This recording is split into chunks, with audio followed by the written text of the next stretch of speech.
Flames consumed everything Grace Taylor had ever known as she watched from the hillside. Her family's homestead reduced to blackened timbers against the Arizona sunset of 1877. The ranch that had been her parents' dream, her childhood haven, and now her sole inheritance, was gone, stolen by the inferno that had swept through while she was in town picking up supplies. Grace clutched her trembling hands to her chest, tears streaming down her dirt-smudged face as the last of the roof collapsed in a shower of embers. Grace had lost her parents to fever last winter. Now, at 22, she'd lost their legacy too. The small cattle operation had been struggling since their passing, but it had been home, the only one she'd ever known. With nothing but the clothes on her back, the wagon of supplies she'd just purchased in town, and her faithful horse Penny, Grace felt her world crumbling like the charred remains of her home. "Madam, you all right?" A deep voice startled her from behind. Grace turned to see a tall stranger on horseback, silhouetted against the setting sun. His face was shadowed beneath a wide-brimmed hat, but she could make out broad shoulders and a concerned posture. "That's my home," she said, her voice barely a whisper, or it was. The stranger dismounted, leading his chestnut gelding closer. As he approached, she could see his features clearly: a strong jaw covered with a few days' worth of stubble, kind eyes the color of the summer sky, and sun-bronzed skin that spoke of years under the harsh western sun. "Name's Matthew Sutton," he said, removing his hat respectfully. "Was riding by and saw the smoke. No one else hurt." Grace shook her head, wiping away tears with the back of her hand. "I was in town. There's no one else. My parents passed last winter." Matthew's eyes softened with understanding. "I'm mighty sorry to hear that, Miss Taylor, Grace Taylor." He looked from her to the smoldering ruins. "You have somewhere to go, family nearby?" "No," she replied, the reality of her situation hitting her anew. "No family, not anymore." Matthew was silent for a moment, considering the woman before him. She stood tall despite her obvious distress, her honey-brown hair escaping from its pins, her simple calico dress dusty from the road. There was a quiet dignity about her that touched something within him. "The Sherman Ranch is about 3 miles east of here," he finally said. "Mrs. Sherman's good people. She might take you in until you figure things out." "I don't need charity," Grace responded, lifting her chin despite the tremor in her voice. "This is my land. My parents worked too hard for it." "I'm not leaving." "And where exactly do you plan on sleeping tonight, Miss Taylor?" Matthew asked, gesturing toward the still smoking ruins. Grace opened her mouth to respond, then closed it again. She hadn't thought that far ahead. "My wagon," she finally said. "I have supplies, I'll manage."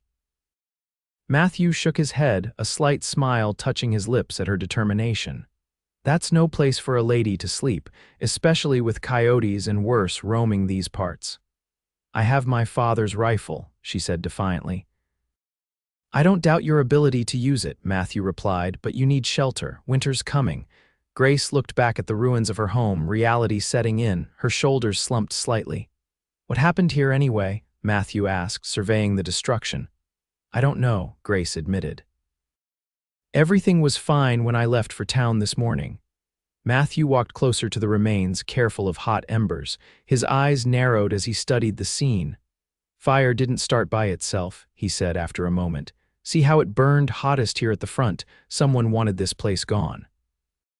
"But why?" Grace asked, joining him despite the heat still emanating from the ruins. "I don't have enemies. We keep to ourselves."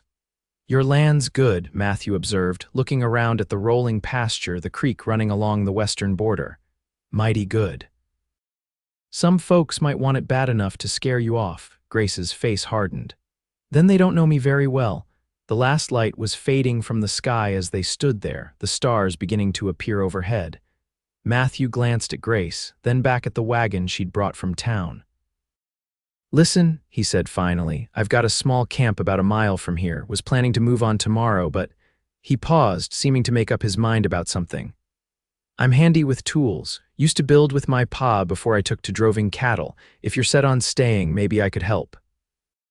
"Help how?" Grace asked, suspicion edging into her voice. She'd learned to be wary of men offering assistance to a woman alone. "Build you a place to stay." Nothing fancy to start, just a shelter to get you through until spring. By then, you can decide what you want to do. Grace studied him carefully. And what would you want in return, Mr. Sutton? Matthew's expression remained earnest. A fair wage if you can manage it. If not, meals while I'm working would do. He smiled slightly. I've been eating my own cooking for too long.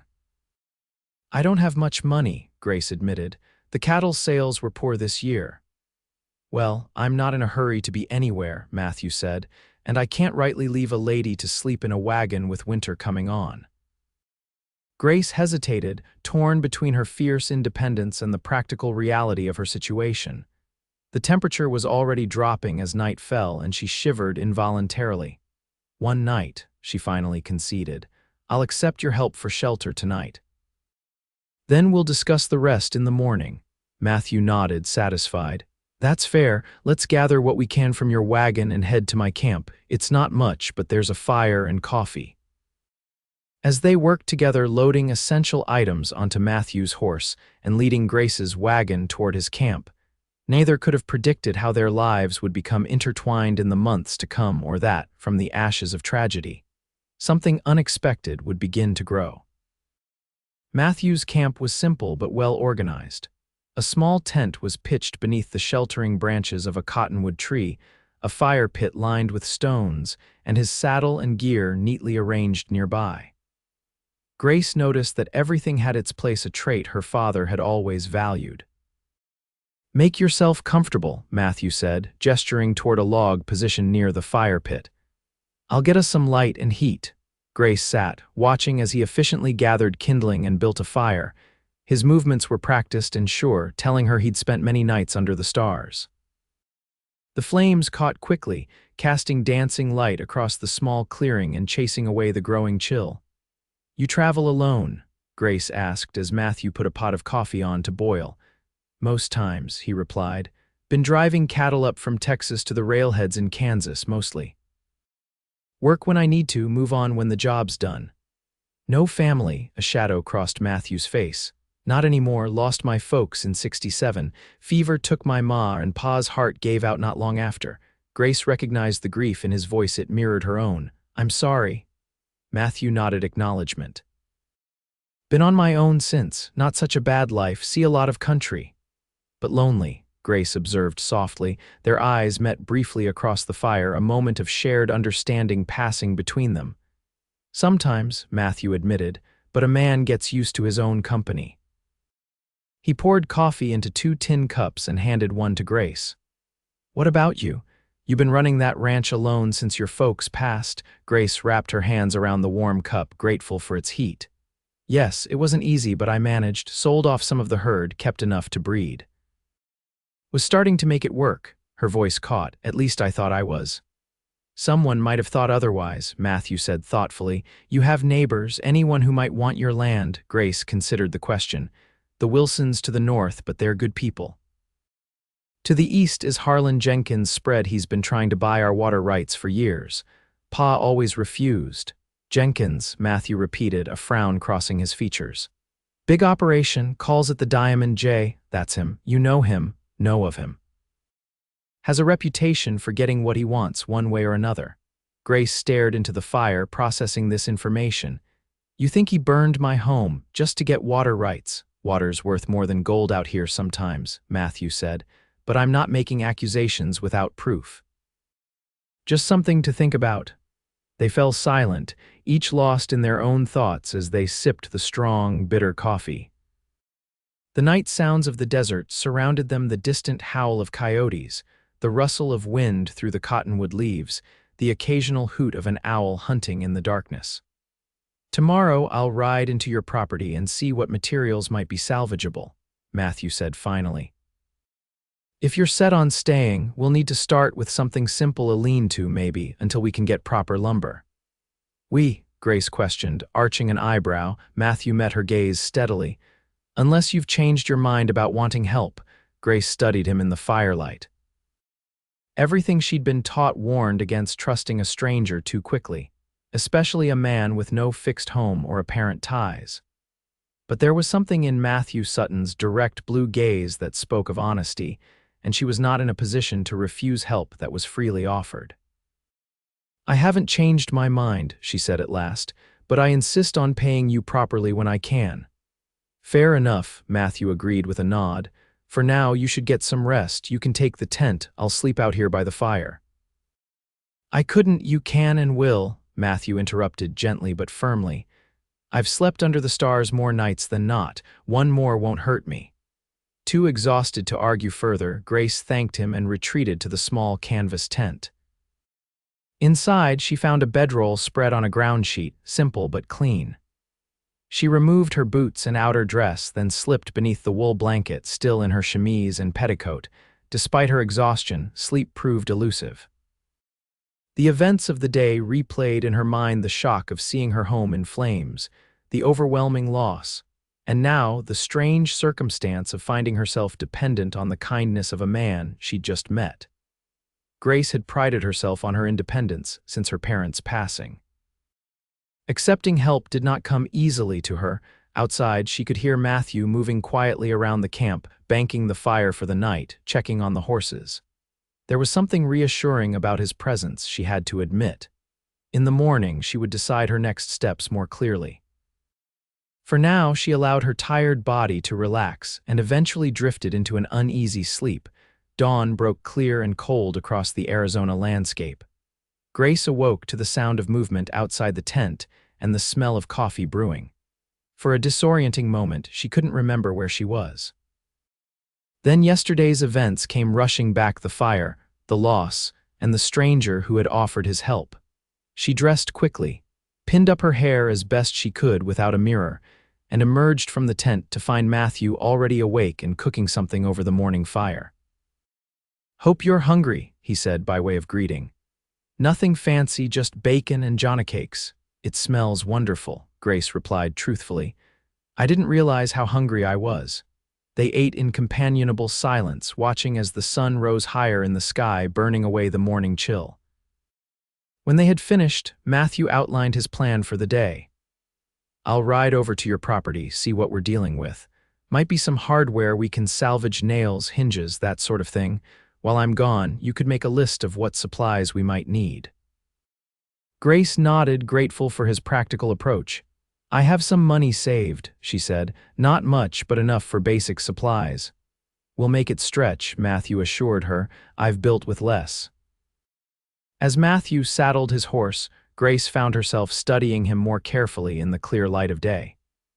He moved with the easy confidence of a man accustomed to physical labor, his lean frame suggesting strength without bulk. She guessed him to be in his late 20s, perhaps a few years older than herself. Despite his somewhat weathered appearance, there was a gentleness in his manner that put her at ease. "I should be back by midday," he said, swinging into the saddle. "Will you be all right here?" "I'll be fine," Grace assured him, somewhat amused by his concern. "I've been taking care of myself for some time now." Matthew tipped his hat with a slight smile. "Never doubted it for a minute, Miss Taylor." With that, he turned his horse and rode toward the trail leading back to her property. Alone in the camp, Grace busied herself with tidying up after breakfast and taking inventory of the supplies in her wagon.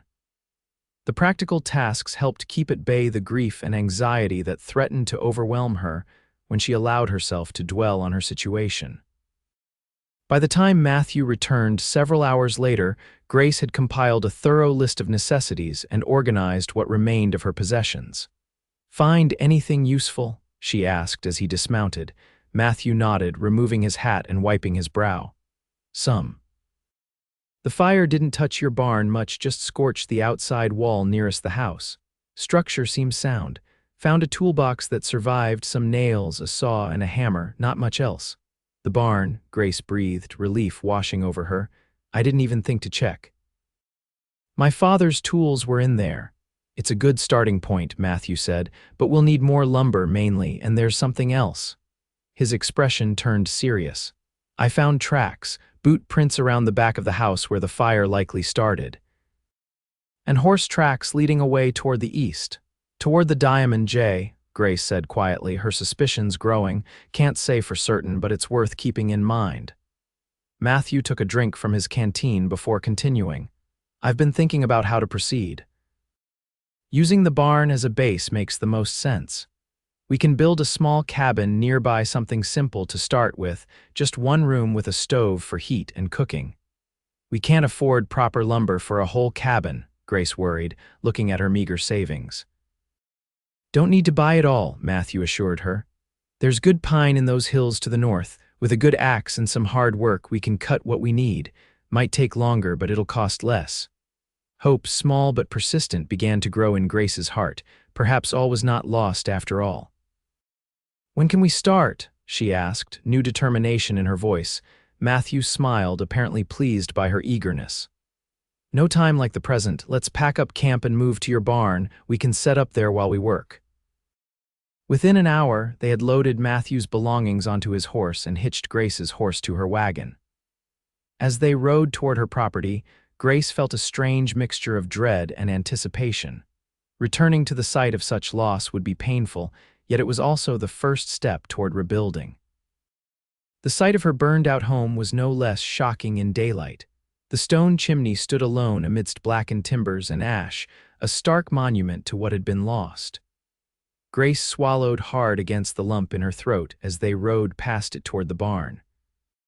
As Matthew had reported, the barn had escaped the worst of the fire. Its weathered boards were scorched on one side, but the structure remained intact. Inside, it smelled of old hay and leather, familiar scents that brought a wave of memories washing over Grace. "It's not much," she said as they entered, "but it served us well." Matthew was already assessing the space. "It's more than enough to start with. We can clear this corner for your things, make it comfortable enough while we work on the cabin." They spent the remainder of the day setting up a living space in the barn. Matthew helped Grace arrange her wagon's contents, then fashioned a small, screened area for privacy using horse blankets hung from the rafters. They moved her father's workbench to create a kitchen area near the door, where a small fire could be built safely for cooking. By evening, the barn had been transformed into a rudimentary but functional shelter. Grace prepared a simple supper from her supplies, and they sat on upturned crates outside the barn door to eat as the sun set over the hills. "First thing tomorrow, we'll ride into town for what supplies we can afford," Matthew said, outlining his plan. "Then we'll start marking trees for cutting." "I should come with you to town," Grace said, then hesitated. "Though I don't know what people will think, a woman traveling with a man who's not her husband or family." Matthew considered this. "People will talk regardless, but if you're worried about your reputation, I can go alone." Grace straightened her shoulders. "No, this is my home, my project. I won't hide away because of gossip. Besides," she added with a small smile, "I need to make sure you don't spend all my money on fancy nails." Matthew chuckled, the sound warm in the gathering darkness. "Fair enough. We'll face the gossips together then." As they sat in comfortable silence, watching the stars appear one by one overhead, Grace reflected on the strange turn her life had taken in just 24 hours. Yesterday, she had been an independent rancher, struggling but managing on her own. Today, she was homeless, dependent on the help of a man she barely knew, yet somehow more hopeful than she had been in months. "Thank you," she said suddenly, "for stopping yesterday, for offering to help. You didn't have to do that." Matthew was quiet for a moment.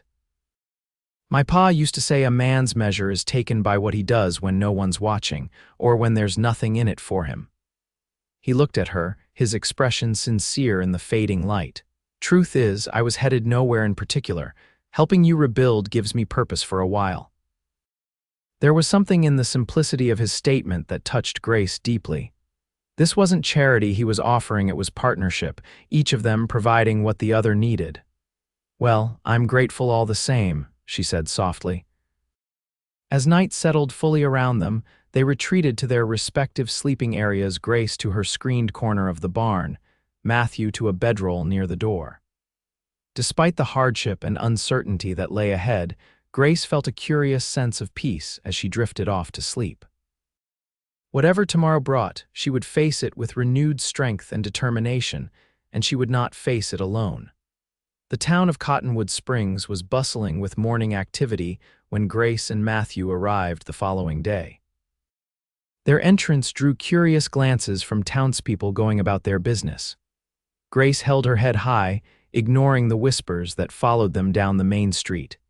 Their first stop was Emerson's General Store, a large establishment that carried everything from foodstuffs to farm equipment.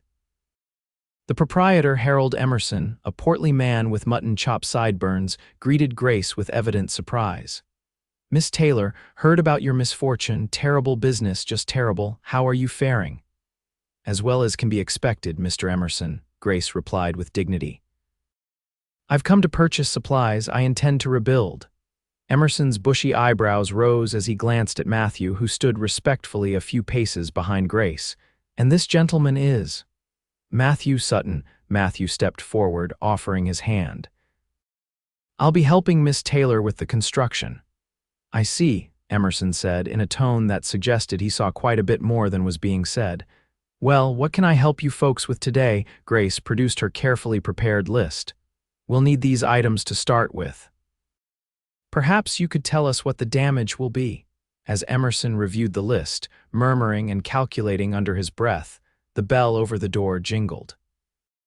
Grace turned to see three men enter the store, two ranch hands she didn't recognize, followed by a tall, imposing figure she knew all too well. Harlan Jenkins. Jenkins was in his 40s, with iron-gray hair and cold eyes that missed nothing. He spotted Grace immediately, and his thin lips curved into what might have been intended as a sympathetic smile. "Miss Taylor," he said, approaching with measured steps. "I was deeply troubled to hear about your home. A terrible accident." Grace felt Matthew stiffen beside her. "Was it an accident, Mr. Jenkins?" she asked directly. "Someone deliberately set that fire." Jenkins's expression remained neutral. "Is that so? How distressing. Have you reported this to the sheriff?" "Not yet," Grace admitted, "but I intend to." "I'm sure he'll give it his full attention," Jenkins said smoothly. His gaze shifted to Matthew. "I don't believe we've met." "Matthew Sutton," Matthew replied, not offering his hand. "Mr. Sutton is helping me rebuild," Grace explained, her tone making it clear she considered the matter private. "Is he indeed?" Jenkins looked Matthew up and down, assessing. "A noble endeavor, though I wonder if it's the wisest course, Miss Taylor. Running a ranch alone is difficult enough. Rebuilding from scratch would strain anyone's resources." "I manage my affairs well enough, Mr. Jenkins." "Of course you do," Jenkins said with faint condescension. "Still, my offer stands. I'd be happy to take the property off your hands at a fair price, naturally. Save you the trouble and expense of rebuilding." Matthew spoke before Grace could respond. "Seems to me Miss Taylor has made her intentions clear." Jenkins's eyes hardened as they locked with Matthew's. "I wasn't addressing you, sir." "My answer hasn't changed, Mr. Jenkins," Grace interjected firmly. "The Taylor Ranch is not for sale." A tense silence fell. Jenkins studied Grace for a long moment before nodding curtly. "As you wish. But do remember, circumstances change. My door is always open should you reconsider." With a final measuring look at Matthew, he turned to conduct his own business with Emerson. Matthew and Grace completed their purchases quickly. The bill came to more than Grace had hoped, but less than she had feared. They loaded their supplies into her wagon in silence, both aware of the eyes watching them from various vantage points around the town square. As they prepared to leave, Sheriff Thomas Blackwell approached them. A weathered man in his 50s with a no-nonsense demeanor, Blackwell had been sheriff of Cottonwood Springs for as long as Grace could remember. "Miss Taylor," he greeted her, "heard about your trouble." "Any idea who might have done such a thing?" "No concrete evidence, Sheriff," Grace replied, "but the fire was deliberately set and there were tracks leading east." Blackwell's expression remained non-committal. "East, you say? Lot of ranches in that direction." "Including the Diamond J," Matthew added pointedly. The sheriff's eyes narrowed as he took Matthew's measure. "Don't believe I know you, mister." Matthew introduced himself, explaining his presence briefly. "I'll look into the fire," Blackwell promised, though his tone lacked conviction. "But without witnesses, not much I can do besides ask around." Grace wasn't surprised. In territories like this, law enforcement often walked a delicate line when it came to powerful ranchers like Jenkins. "We understand, Sheriff," she said. "We're focusing on rebuilding now." "That's probably wise," Blackwell advised. And Miss Taylor, be careful, accidents have a way of happening when folks don't take good advice. The warning was clear if diplomatically delivered. As they drove the wagon out of town, Grace could feel the weight of many eyes following them. Jenkins has the sheriff in his pocket, Matthew observed once they were well clear of town. Most likely, Grace agreed. He's the biggest employer in the county. His ranch hands keep the businesses running. Men like that aren't used to hearing no, Matthew said thoughtfully. We should be watchful, Grace nodded, her resolve strengthening. All the more reason to rebuild quickly. I won't be intimidated off my own land. The determination in her voice seemed to impress Matthew. He gave her an approving nod as they continued toward the hills where they would find the timber they needed. The next 2 weeks passed in a blur of intense labor. Each morning began before dawn and ended well after sunset. Matthew proved to be as skilled with an axe as he had claimed, felling pine trees with precision and efficiency. Grace worked alongside him, helping to strip branches and bark, learning quickly under his patient instruction. They established a routine. Mornings were spent cutting timber in the hills, afternoons hauling the logs back to the property with Grace's horse and wagon. Evenings were dedicated to preparing the building site, clearing debris from the old house, leveling ground, and setting foundation stones. Despite the backbreaking work, Grace found herself drawing strength from their shared purpose. There was satisfaction in the physical labor, in watching the pile of prepared logs grow day by day, and there was unexpected comfort in Matthew's steady presence. He wasn't a talkative man by nature, but in the quiet moments around the evening fire, he began to share stories of his travels, cattle drives through the Dakotas, winters in Colorado mining towns, summers working fishing boats off the California coast. Grace, who had never ventured far from Cottonwood Springs, found herself enthralled by his tales of the wider world. In turn, she shared memories of her childhood on the ranch, her father teaching her to ride at age 4, her mother's garden that had once flourished where the cabin would now stand, the simple but happy life they had built together. One evening, as they sat sharing coffee after supper, Matthew asked the question that had clearly been on his mind. Your parents built all this from nothing. They must have been remarkable people. Grace smiled, warmed by the memory. They were. My father came west after the war between the states. He'd been a Union soldier, saw too much death, wanted open spaces and peace. My mother was a schoolteacher in a mining town near Prescott. They met when Pa delivered lumber to the schoolhouse. Love at first sight. Matthew asked, a hint of a smile playing at the corners of his mouth. Hardly, Grace laughed. Mother thought he was uncouth and far too direct. Father thought she was prissy and impractical, but somehow they saw past all that to what mattered. Which was, Grace considered the question.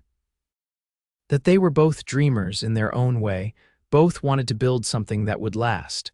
They complemented each other, his strength and her refinement. Together they made something neither could have managed alone.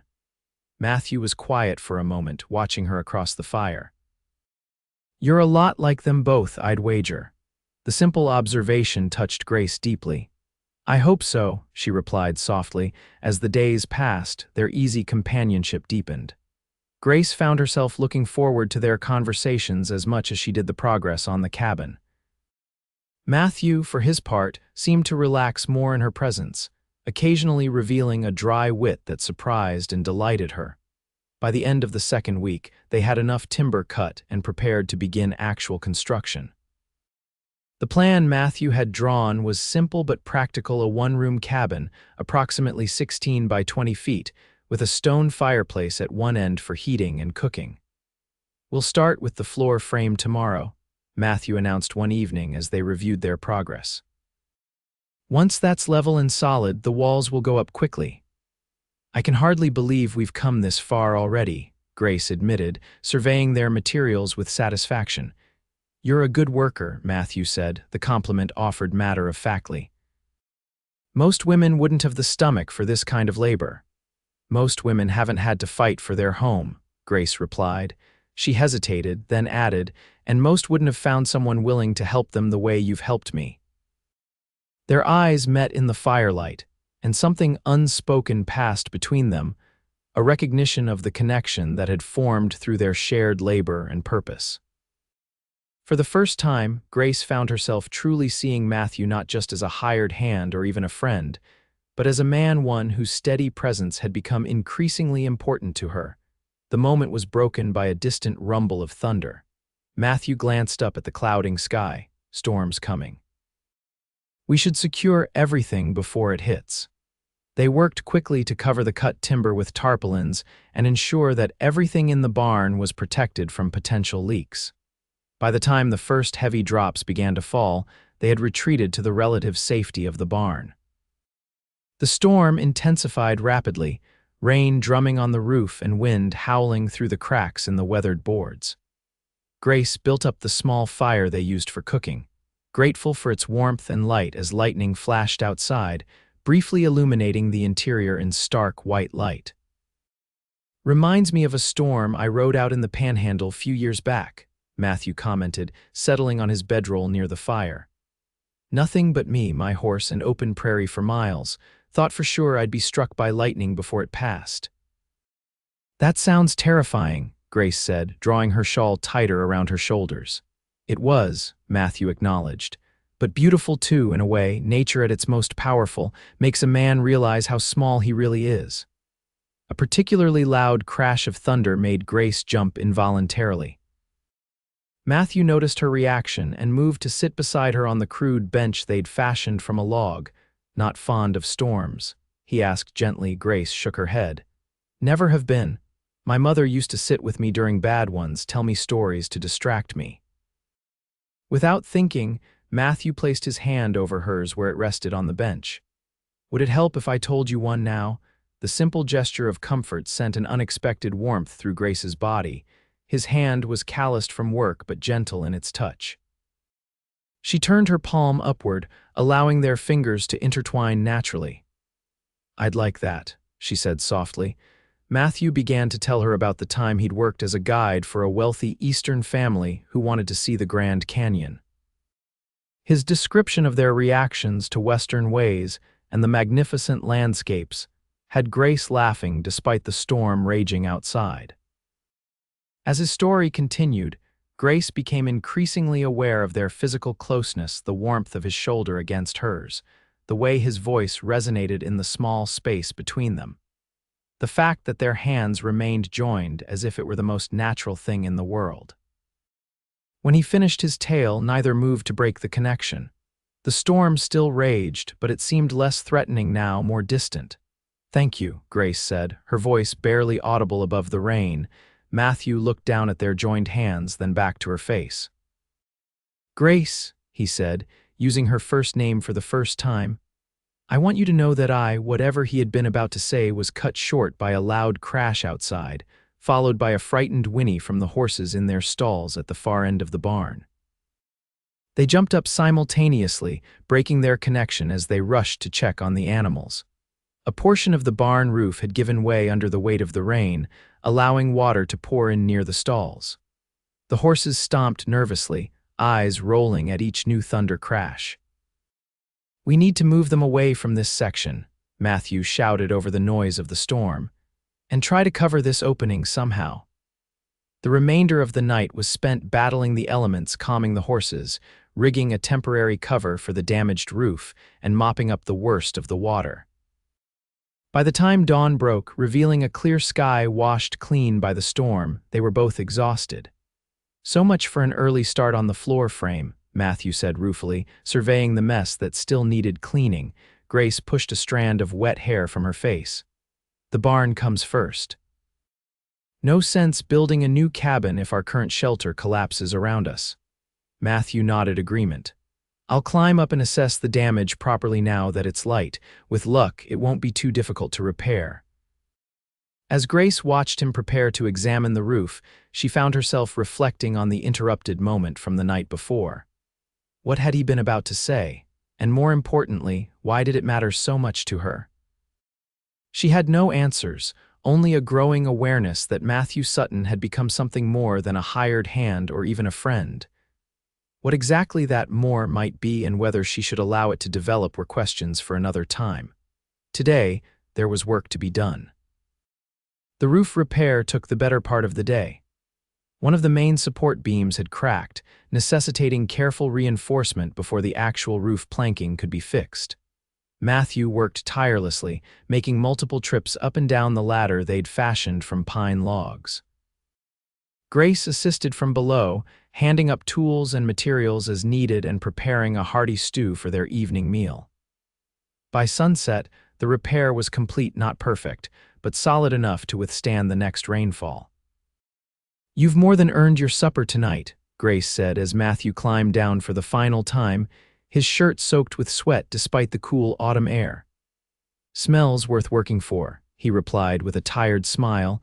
They ate outside, watching as the first stars appeared in the darkening sky. The air was fresh after the storm, carrying the scent of wet earth and pine. A comfortable silence settled between them, broken only by the occasional call of a nighthawk or the distant howl of a coyote. "We lost a day on the cabin," Matthew observed finally, "but we'll make it up tomorrow." "Weather permitting, we should have the floor frame completed by sunset." Grace nodded, grateful for his unwavering focus on their goal. "I've been thinking," she said after a moment, "about what happens when the cabin is finished." Matthew looked at her questioningly but didn't speak. "You said when we started that you weren't in a hurry to be anywhere," Grace continued. "I wondered if you'd given any thought to what comes next for you." Matthew set his empty plate aside, considering his response. "Truth is, I haven't thought much beyond getting a roof over your head before winter sets in." "It's just that." Grace hesitated, suddenly unsure how to express what she wanted to say. "This place needs more than just a cabin to be a working ranch again. The fences need mending, the corral rebuilding. Come spring, I'll need to increase my herd if I'm to have any hope of making a profit." "Sounds like a lot of work for one person," Matthew observed. "It is," Grace agreed. "More than I can manage alone, I've realized." Matthew was silent for a long moment, his expression unreadable in the growing darkness. "Are you offering me a job, Grace?" The question was direct, but his tone gave nothing away. Grace took a deep breath. "I'm proposing a partnership," she said firmly. "You have skills this ranch needs. I have land with potential. Together we might both benefit." "A business arrangement," Matthew said, his voice carefully neutral. "Yes," Grace replied, though a small voice inside questioned whether that was entirely true. "At least to start with, you'd have a place to call home if you wanted it. I'd have the help I need to make this ranch profitable again." Matthew stood and walked a few paces away, looking out over the moonlit property. Grace remained seated, her heart beating faster than usual as she waited for his response. "I've been a drifter for 10 years, he said finally, still facing away from her. "Never stayed in one place long enough to put down roots, never wanted to." Grace felt a sinking sensation in her chest. "I understand," she said quietly. "It was just a thought." Matthew turned back to her. "No, I don't think you do understand." He returned to the fire, crouching down so they were at eye level. "The truth is, Grace, I've been thinking about staying since about the 3rd day here, not because of the ranch or the work, because of you." Grace's breath caught in her throat at the directness of his words. "I admire your strength," Matthew continued, "your determination, the way you faced losing everything without breaking, and I've come to care for you more than I expected to care for anyone again." "Matthew, let me finish," he said gently. "If I stay, I want it clear between us that it's not just a business arrangement I'm agreeing to. I'm not saying we rush into anything. We've known each other barely 2 weeks. But I want the chance to see if what I'm feeling might grow into something more. If you don't want that, if all you're looking for is a ranch hand, then it's better I finish the cabin and move on." Grace looked into his earnest blue eyes, illuminated by the flickering firelight, and found her own feelings reflected their uncertainty, hope, and something deeper that neither of them had named yet. "I want you to stay," she said simply, "and not just for the ranch." Matthew's expression softened, relief and happiness evident in his smile. Slowly, giving her every chance to pull away, he leaned forward and pressed his lips gently to hers. The kiss was brief but tender, a promise rather than a demand. When they separated, Grace felt a curious mixture of exhilaration and peace, as if something that had been out of alignment had finally settled into its proper place. "We should get some rest," Matthew said, his voice slightly rough. "Big day tomorrow," Grace nodded, unable to suppress her smile. "Big day tomorrow," she agreed. As they cleared away their supper things and prepared for sleep, a new sense of possibility hung in the air between them, the foundation of something that, like the cabin they were building, might one day provide shelter and warmth for them both. The following morning brought clear skies and renewed energy. They worked with focused efficiency, laying out and constructing the floor frame for the cabin. By midday, the rectangular outline of the structure was taking shape on the cleared ground approximately 30 feet from the barn. "We'll set the floor joists next," Matthew explained as they paused for a brief meal of bread and cold meat. "Then the actual floorboards. Once that's solid, we can start on the wall framing." Grace nodded, mentally calculating how long each stage might take. "And the fireplace." "We'll build the stone base first, then frame the walls around it," Matthew replied. "That'll be the most time-consuming part, but we can't skimp on it. A proper hearth is what'll keep you warm all winter." Grace noticed his choice of words, "you" rather than "us," but didn't comment. Despite their conversation the previous night, she understood that nothing was truly settled between them yet. The kiss they had shared seemed like both a beginning and a question mark, hanging between them as they focused on the work at hand. They resumed their labor with renewed purpose. Matthew showed Grace how to notch the logs for the joists so they would fit together securely without nails, a technique he'd learned from his father, who had built cabins in Tennessee before the war. "The settlers who came before us knew how to make do with what they had," he explained as they worked. "Not always fancy, but solid enough to last generations if done right." By sunset, the floor frame was complete, a sturdy rectangle that would form the foundation of Grace's new home. They stood together admiring their progress as the day's light faded. "Tomorrow we'll start laying the floorboards," Matthew said with satisfaction. "Day after that, if all goes well, we can begin framing the walls." "It's really happening," Grace marveled, trying to envision the completed cabin. "A month ago, I wouldn't have believed it possible." Matthew glanced at her, a smile warming his features. "You're stronger than you give yourself credit for, Grace. Most people would have given up and moved on after losing everything." "Not everything," Grace corrected softly. "I still had the land, my parents' dream. And now," Grace understood the question behind his words, "now I have more reasons to stay than just honoring their memory. I'm building my own future here." Matthew's hand found hers as they stood looking at their day's work. The simple contact felt natural now, a physical affirmation of the connection growing between them. The next several days fell into a rhythm of intense labor punctuated by moments of quiet companionship. Each evening, exhausted but satisfied with their progress, they would share a simple meal and conversation by the fire. Sometimes Matthew would tell stories of his travels. Other times Grace would share memories of her childhood on the ranch.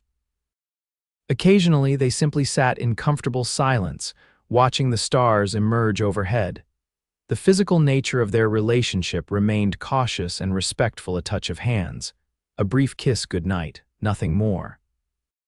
Both seemed content to let whatever was developing between them unfold at its own pace, focusing their energy on the more urgent task of completing the cabin before winter. By the end of the third week, the floor was fully laid and the wall framing had begun to rise. The shape of the cabin was now clearly visible, a simple rectangle with spaces framed for a door at the front and 2 windows, one on each side. "It's going to be bigger than I expected," Grace commented as they stood back to assess their progress one evening. "Size matters less than how well it's built," Matthew replied. "This will be solid enough to withstand whatever winter throws at it." As they spoke, the sound of approaching horses drew their attention. 3 riders were making their way up the trail from the main road, 2 men Grace didn't recognize, flanking a third she knew all too well, Harlan Jenkins. Matthew tensed beside her, his posture straightening as the riders approached. Grace placed a restraining hand on his arm, silently urging caution. Jenkins reined in his horse a respectful distance from where they stood. His eyes took in the partially constructed cabin, the neatly stacked lumber, and the evident progress they had made. "Miss Taylor," he greeted her, removing his hat. "Mr. Sutton, I see you're proceeding with your project." "As you can see," Grace replied coolly. Jenkins dismounted, handing his reins to one of his men who remained on horseback. "I must say I'm impressed by your determination. Though I wonder if it's entirely wise." "My choices aren't your concern, Mr. Jenkins," Grace said firmly. Jenkins smiled, the expression not reaching his eyes. "Perhaps not, but as your neighbor I feel a certain responsibility. This is harsh country for a woman alone." "She's not alone," Matthew interjected, his tone level but carrying an unmistakable edge. Jenkins's gaze shifted to Matthew, coldly assessing. "For now, perhaps, but drifters drift, Miss Taylor, it's in their nature." He turned back to Grace. "My offer still stands. A fair price for the property, no questions asked about how the fire started. You could make a fresh start somewhere more civilized." Grace felt anger rising within her at his thinly veiled threat, but she kept her voice steady. "This is my home, Mr. Jenkins. I'm not leaving." "I admire loyalty," Jenkins said, "but sometimes it's misplaced. This land would serve better as part of a larger operation. Your small herd, your limited resources, they're hardly worth the struggle you're facing." "That's for Miss Taylor to decide," Matthew said, taking a step forward. Jenkins's men shifted in their saddles, hands moving subtly toward their holstered weapons. The tension in the air thickened. "Indeed it is," Jenkins agreed smoothly. "I'm merely offering friendly advice." He replaced his hat, preparing to remount. "Consider carefully, Miss Taylor. Winter's coming and accidents happen. It would be a shame if all this hard work went to waste." The threat was unmistakable now. Grace felt a cold fear in her stomach, but her face betrayed nothing as she met Jenkins's gaze steadily. "Good day, Mr. Jenkins." With a final measuring look at them both, Jenkins swung back into his saddle and wheeled his horse around. The three riders departed at a leisurely pace, as if to emphasize that they were in no hurry, they could return any time. Once they were out of earshot, Matthew turned to Grace, his expression grim. "He's not going to stop." "No," Grace agreed quietly. "He's wanted this land for years. The water rights mainly our creek feeds into his eastern pastures." "We need to be vigilant," Matthew said. "I don't trust him not to try something more direct next time." Grace nodded, the weight of their situation settling more heavily on her shoulders. "We should speak to Sheriff Blackwell again, make it clear we suspect Jenkins of setting the fire." "We can try," Matthew agreed, though his tone suggested little faith in that course of action. But men like Jenkins often have law enforcement in their pocket. They resumed work with renewed urgency, both aware that their timeline might be shorter than they had initially thought. If Jenkins was planning further interference, they needed the cabin habitable as soon as possible. The next few days passed without incident, but a new wariness colored their interactions. Matthew began keeping his rifle closer at hand, and they established a habit of checking the perimeter of their property before retiring each night. Despite the underlying tension, progress on the cabin continued steadily. The wall framing was completed, and they began the painstaking process of building the stone fireplace and chimney, the heart of what would be Grace's new home. Matthew proved to be skilled at masonry work, carefully selecting and fitting stones to create a sturdy hearth and chimney base. Grace assisted, learning as she worked, amazed at how the seemingly random stones could be fitted together to form a solid structure. "My grandfather was a stonemason in Kentucky," Matthew explained as they worked. "Taught my father, who taught me. Said a properly built stone hearth will outlast the wooden house around it." "It's beautiful," Grace said, admiring the pattern emerging from the carefully placed stones. "Not just functional, but a work of art." Matthew smiled at her appreciation. "That's what my grandfather used to say. If you're going to build something that lasts generations, might as well make it please the eye."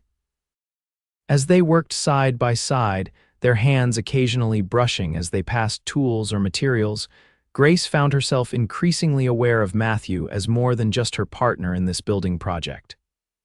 There was a steadiness to him, a quiet confidence that drew her like a compass to true north.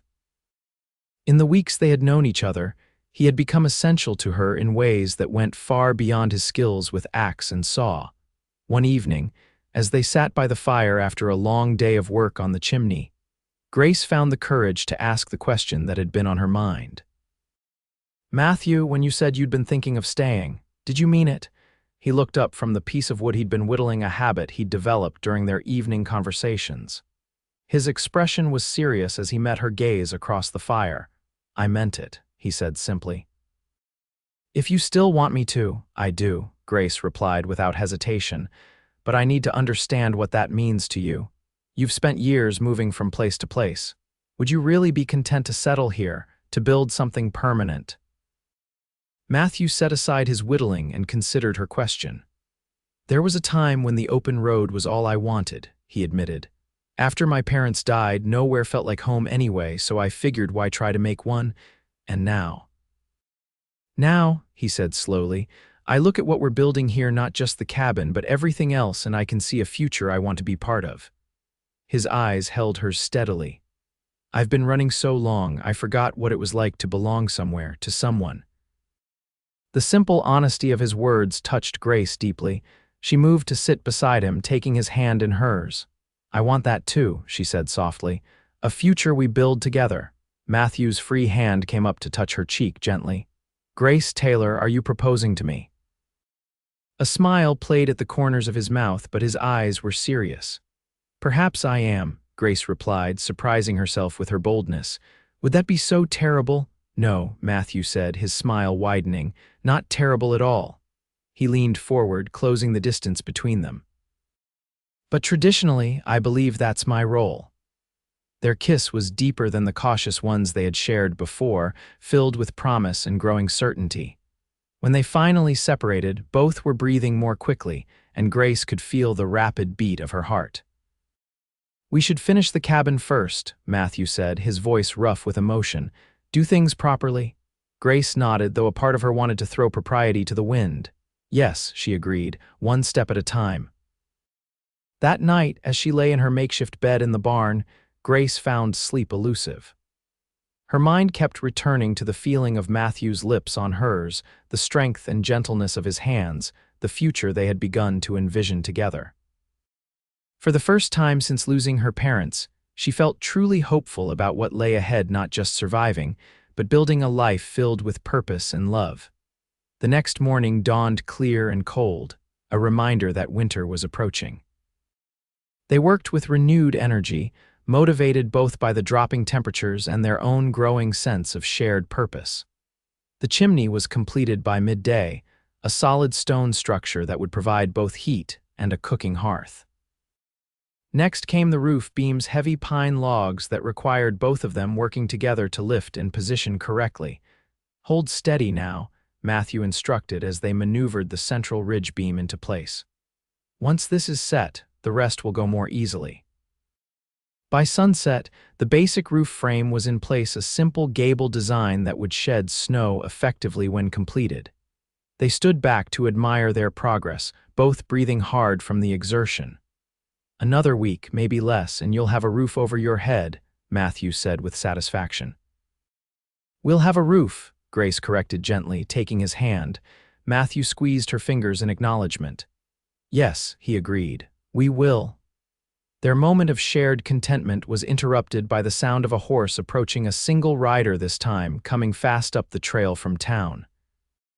They turned to see Sheriff Blackwell's deputy, a young man named Ellis, reining in his horse sharply. "Miss Taylor," he called, touching his hat respectfully. "Mr. Sutton, Sheriff sent me to warn you there's trouble brewing." "What kind of trouble?" Matthew asked, stepping forward. "Jenkins has been in town all day, drinking and talking," Ellis explained. "Sheriff overheard him telling his men something about taking care of the squatter problem tonight, thought you should know." Grace felt a cold dread settle in her stomach. "He's coming here tonight." Ellis nodded grimly. "That's what the sheriff figures, wanted to ride out himself, but there was a fight at the saloon he had to deal with, sent me instead." "Did he arrest Jenkins?" Matthew asked, his voice tight with controlled anger. Ellis shook his head. "Can't arrest a man for talk, mister."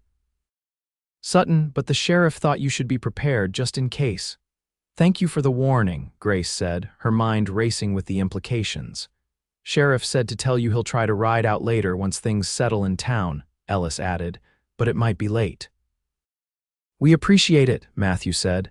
Will you stay and help if they come? Ellis looked uncomfortable. Sheriff didn't authorize that. I'm supposed to deliver the message and get back. Seeing Matthew's expression harden, he added hastily, but I could maybe patrol the road nearby, keep an eye out. That would be helpful, Grace said, recognizing it was the most they could expect. After Ellis departed, promising to stay within earshot, Matthew immediately began preparing for a potential confrontation. We need to secure the barn, he said, checking that his rifle was loaded. It's the only structure that would provide any real cover if shooting starts. Grace nodded, the reality of their situation sinking in. I have my father's shotgun and some shells. Get it, Matthew instructed, and anything valuable or essential should be moved into the barn. If they can't drive us off, they might try to destroy what we've built so far. They worked quickly as twilight deepened into night, securing the barn doors and windows, positioning lanterns for maximum visibility of the surrounding area, and creating defensive positions inside should they need them. I won't let them drive us off, Grace said firmly as they completed their preparations. This is my home. Matthew looked at her with a mixture of admiration and concern. Our home, he corrected gently, but Grace, if shooting starts, I want you to stay down and let me handle it. Grace shook her head stubbornly. My father taught me to shoot when I was 12. I won't cower while you face danger alone. Before Matthew could argue further, they heard the sound of multiple horses approaching not from the direction of town but from the east, Jenkins's ranch. They're coming from across the creek, Matthew said grimly, peering through a crack in the barn wall. At least 4 riders, maybe more. Grace checked her shotgun one final time, heart pounding but hands steady. What's our plan? Wait until they show their intentions, Matthew replied. If they're just here to talk, threatening as that might be, we don't want to escalate. He positioned himself near the barn door, rifle ready, if they start shooting or try to damage the cabin. Then we defend what's ours, Grace finished for him. The riders approached slowly, finally stopping about 50 yards from the barn. In the moonlight, Grace could make out 5 men, Jenkins at their center. They carried torches, the flames casting eerie, dancing shadows across the property. Taylor, Jenkins called out, we know you're in there. Come out and talk. Matthew and Grace exchanged glances, silently communicating. After a moment, Matthew nodded. I'll go out, he said quietly. You cover me from here. Be careful, Grace whispered, moving to a position where she could see clearly through a gap in the boards. Matthew stepped outside, rifle held non-threateningly but visibly in his hands. Evening, Jenkins, he called. Kind of late for a social call. Jenkins's laugh held no humor. This isn't social, Sutton. I'm here to settle business with Miss Taylor. She's listening, Matthew replied evenly. Say your piece. Jenkins dismounted, handing his torch to one of his men. I've been more than patient, he said, walking a few paces forward. Offered a fair price for this worthless patch of dirt, but my patience has limits. The property isn't for sale, Matthew stated firmly. Not at any price. That's not your decision to make, Drifter, Jenkins sneered. Where is she? Hiding behind your skirts. I'm right here, Mr. Jenkins, Grace said, stepping out of the barn to stand beside Matthew. She had left the shotgun inside, not wanting to escalate the situation, but its presence just inside the door reassured her. Jenkins's expression hardened as he looked at her. I'll make this simple, Miss Taylor. I'm leaving town tomorrow for Kansas City business that can't wait. When I return in 2 weeks, I expect to find this property vacant.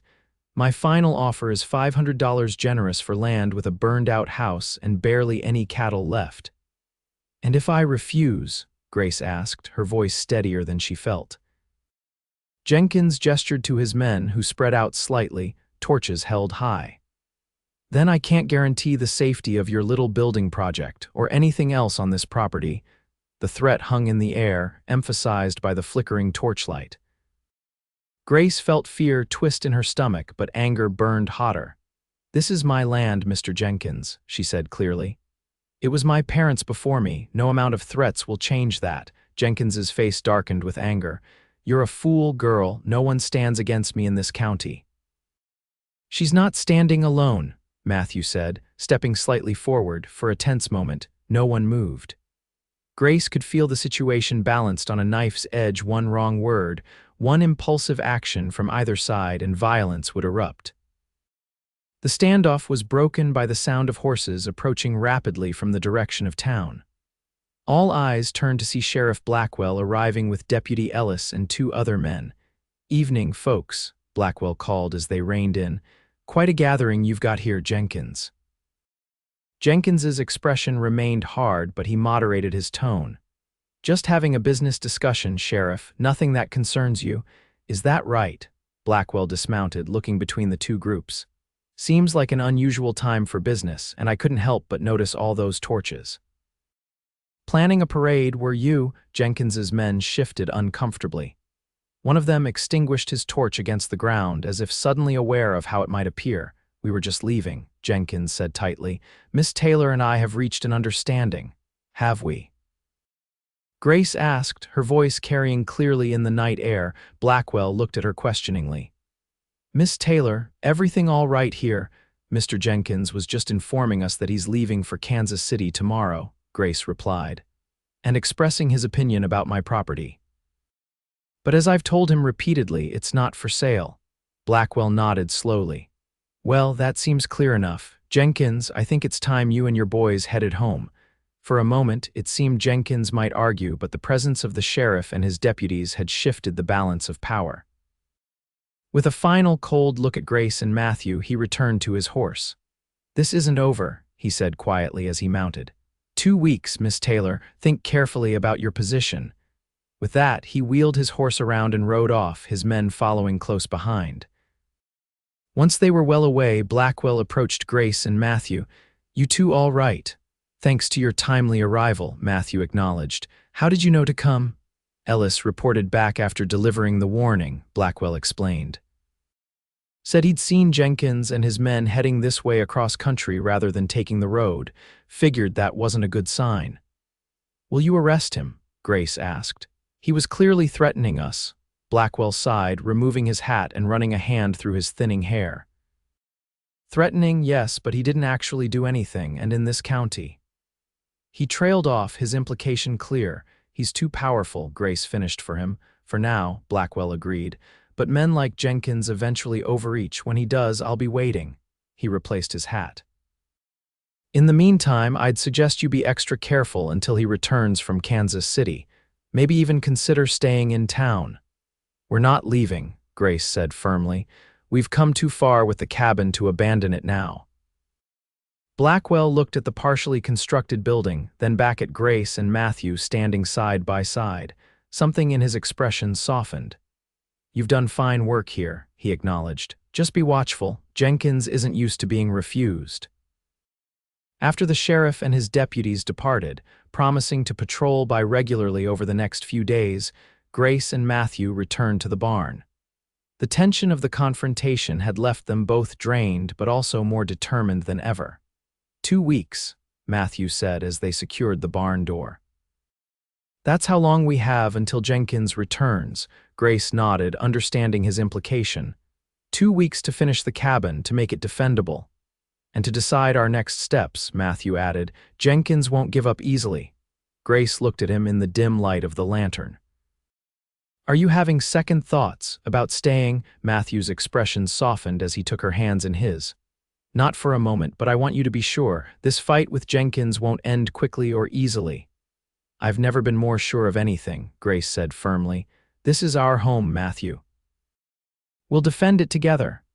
Matthew drew her close, holding her against his chest as if to physically protect her from the dangers they faced. Grace allowed herself a moment of vulnerability, drawing strength from his embrace. "Then we'd better get some sleep," Matthew said finally, pressing a gentle kiss to her forehead. "Tomorrow we build a roof." The next 2 weeks passed in a blur of intense activity. With Jenkins temporarily out of the picture and the sheriff's deputies patrolling regularly, they were able to focus entirely on completing the cabin. The roof went up first pine planking covered with a layer of tar paper Matthew had purchased in town, secured with wooden battens to keep it waterproof. Next came the walls, a combination of the logs they had cut and milled lumber for the door and window frames. Word of their confrontation with Jenkins had spread through the community, and to Grace's surprise, several local farmers and small ranchers stopped by to offer help. Some brought additional supplies, glass for the windows, iron hinges for the door, while others contributed a day's labor. "Jenkins isn't as popular as he thinks," explained Carl Wilson, their nearest neighbor to the north, as he helped Matthew install the cabin's front door. "He's bought out 3 small ranchers in the last year, not always with fair offers. Folks are tired of it." This unexpected support accelerated their progress significantly. By the time Jenkins was due to return from Kansas City, the cabin was not only completed, but had begun to feel like a home. It was simple but solid, one room with the stone fireplace dominating the eastern wall, a small table and chairs near the south window, a bed frame Matthew had crafted from pine in the northwest corner, and shelves built into the walls for storage. The floor was smooth, planed pine, and the walls were chinked with a mixture of clay and grass to keep out drafts. On the evening before Jenkins was expected to return, Grace and Matthew stood in the doorway of the completed cabin, looking with pride at what they had accomplished. "It's beautiful," Grace said, leaning against Matthew's side. "Better than I could have imagined." "Just the beginning," Matthew replied, his arm around her shoulders.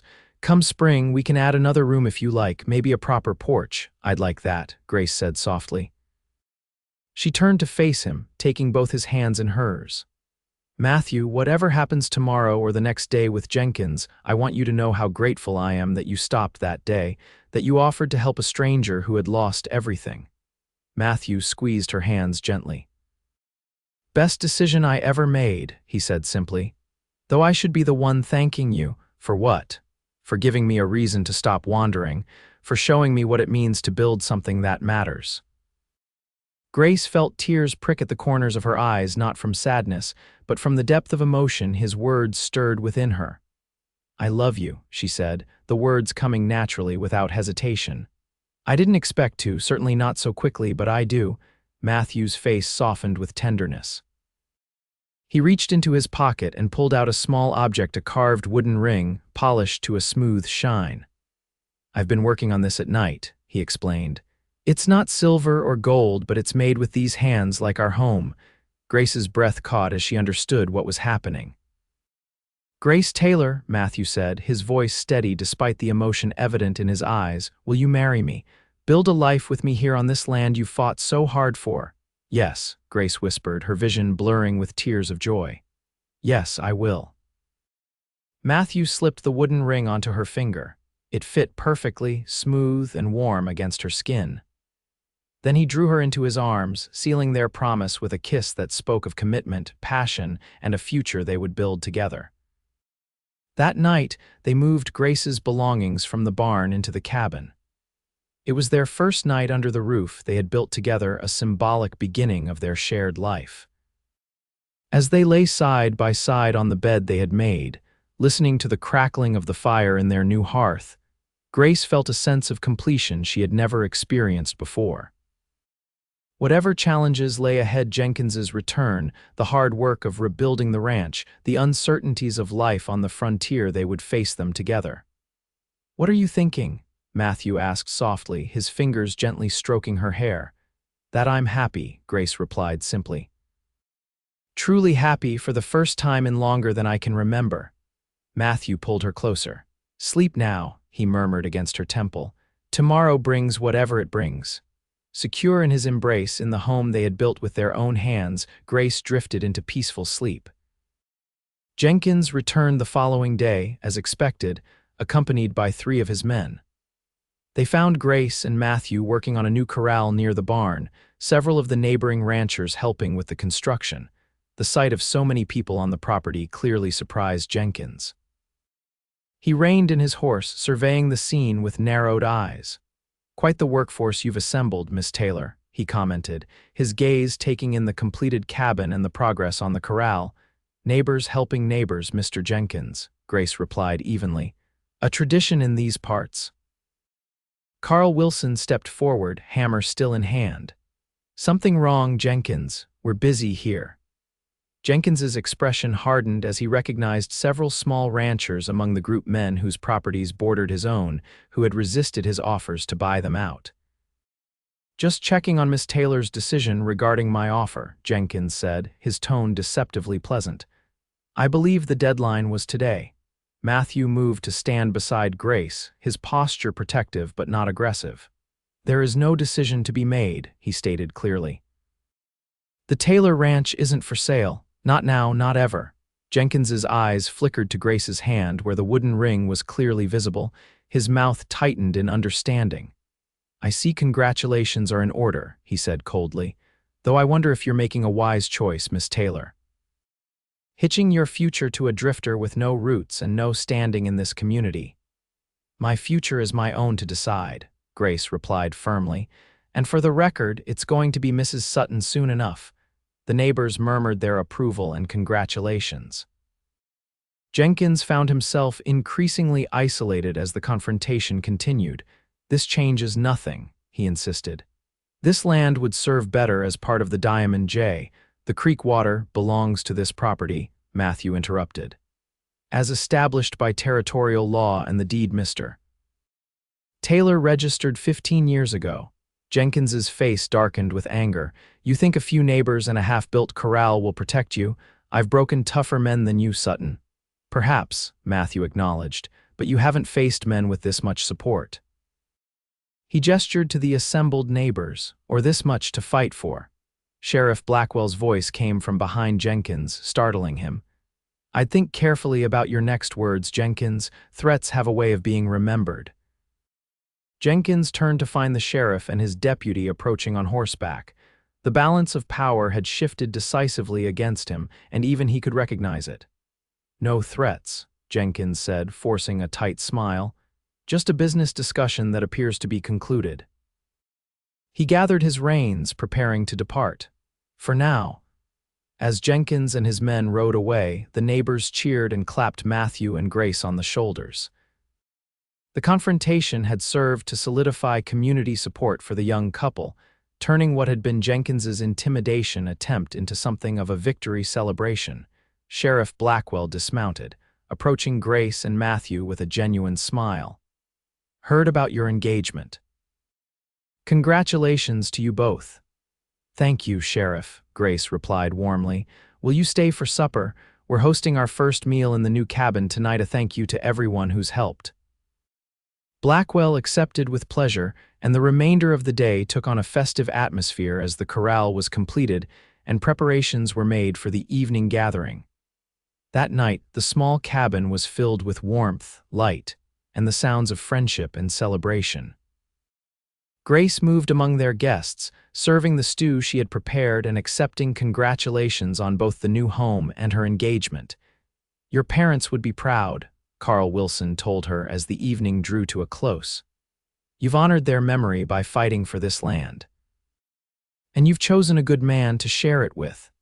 As the last of their guests departed, Grace and Matthew stood in the doorway of their cabin, waving goodbye. The autumn night was clear and cold, stars glittering like diamonds in the dark sky overhead. You think Jenkins will try again? Grace asked as they closed the door against the chill. Matthew considered the question as he added wood to the fire. Eventually, perhaps. Men like him don't give up easily, but he'll be more cautious now that the community has shown where it stands. Grace moved to stand beside him at the hearth, watching the flames dance across the logs. Then we'll be ready, together. Matthew wrapped his arms around her, drawing her close against his chest. Together, he agreed, his voice a deep rumble she could feel through her back. For all the days to come.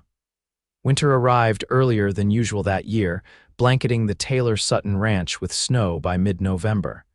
Within the snug cabin, Grace and Matthew had created a warm haven against the howling winds and freezing temperatures.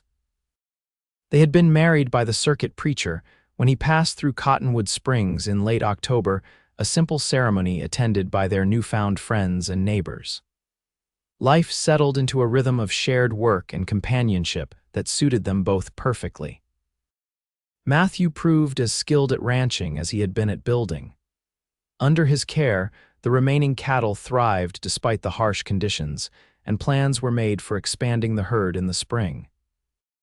Grace kept their home, but also worked alongside Matthew when needed, their partnership extending to every aspect of ranch life. Jenkins remained a distant threat, occasionally seen in town but making no further direct moves against them. The support of the community had created a buffer that even he hesitated to challenge directly. As winter deepened, Grace and Matthew spent long evenings by the fire, planning for the future, a larger house eventually, more cattle, perhaps children someday. The cabin that had begun as an emergency shelter had become the foundation for dreams neither had dared to hold before they found each other.